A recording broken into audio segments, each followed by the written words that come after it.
Assalamualaikum warahmatullahi wabarakatuh. Perkenalkan, nama saya Andini Marsyanda dari Universitas Muslim Indonesia Fakultas Pertanian, kelas B4 Agribisnis.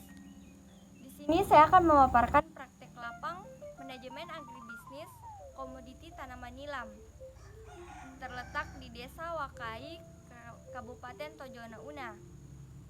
Berikut adalah pemaparan dari saya. Mungkin ada beberapa orang yang masih asing dengan tanaman nilam. Nah, di sini saya akan menjelaskan apa itu tanaman nilam, apa manfaatnya, dan bagaimana cara memprosesnya sebagai minyak atsiri. Tanaman nilam merupakan salah satu tanaman obat asli Indonesia. Berdasarkan sifat tumbuhnya, tanaman nilam adalah tanaman tahunan atau perennial maksud saya. Tanaman ini merupakan tanaman semak yang tumbuh tegak, memiliki banyak percabangan, bertingkat-tingkat, dan mempunyai aroma khas. Indonesia merupakan pemasok minyak nilam terbesar di pasaran dunia dengan kontribusi 85%, dengan rata-rata volume ekspor mencapai 1.057 ton per tahun. Dengan pasar tujuan utama antara lain Amerika Serikat, Spanyol, Prancis, dan Inggris. Tanaman nilam dapat diperbanyak dengan cara vegetatif melalui stek pucuk, batang, dan cabang.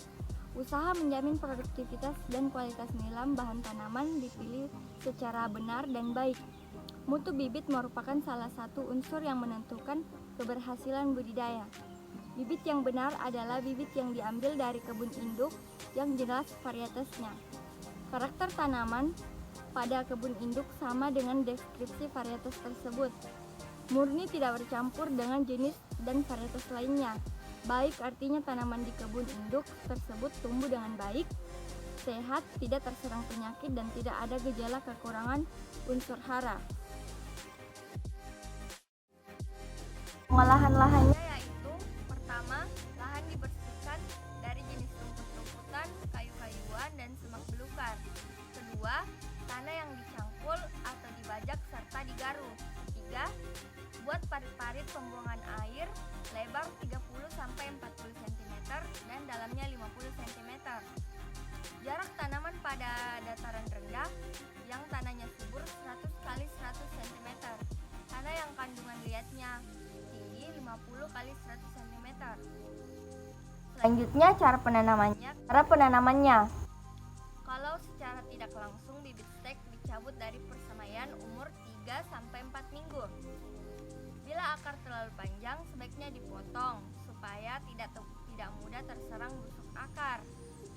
Setiap lubang tanam ditanami 1-2 bibit stek, sedangkan cara secara langsung adalah tanaman stek secara langsung di lahan 2-3 stek per lubang tanam.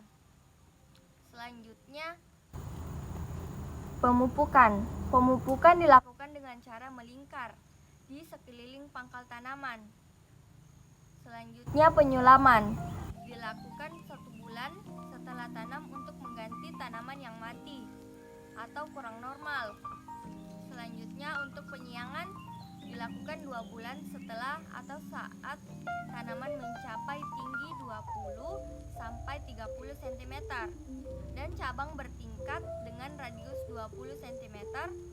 Selanjutnya 3 bulan sekali. Selanjutnya, untuk penjarangan dan pemangkasan dilakukan pada umur 3 bulan setelah tanam. Penjarangan dengan mencabut tanaman yang jaraknya terlalu rapat.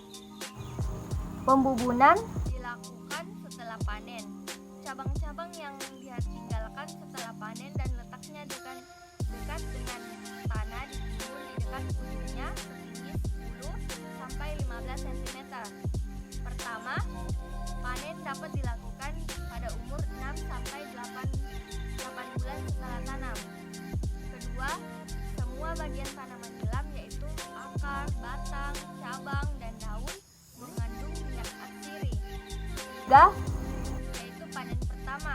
Bagian yang boleh dipangkas adalah cabang-cabang dari tingkat 2 ke atas, sedang cabang-cabang tingkat pertama ditinggalkan. Keempat, selesai panen pertama. Bila cabang-cabang pertama pertama jauh dari tanah diruntuhkan, tapi tidak putus, kemudian ditimbun pada setiap tunasnya. Kelima, setelah tanaman umur 9 bulan, tanaman dapat dipanen kedua kalinya dengan cara seperti panen pertama, sehingga akan diperoleh cabang-cabang baru dan anakan baru.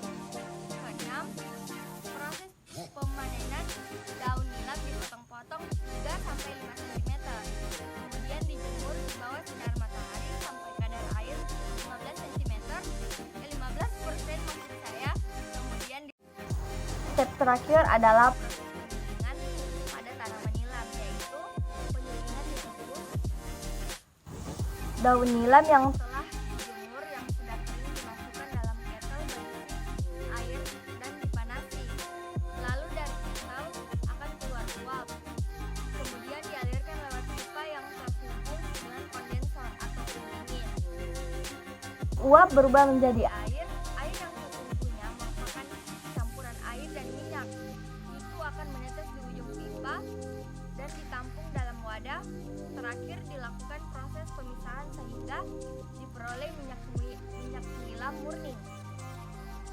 Terdapat 3 saluran pemasaran daun nilam di Desa Wakai, yaitu pertama, petani daun nilam basah ke penyulingan.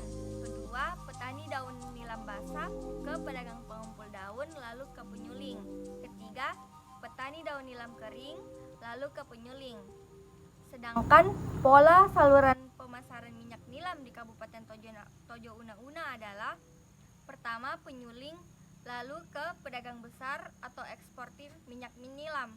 Kedua, penyuling, lalu pedagang pengumpul minyak nilam, lalu pedagang besar atau eksportir.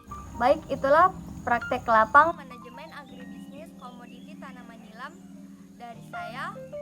Kurang dan lebihnya mohon dimaafkan. Wabillahi taufiq wal hidayah. Wassalamualaikum warahmatullahi wabarakatuh.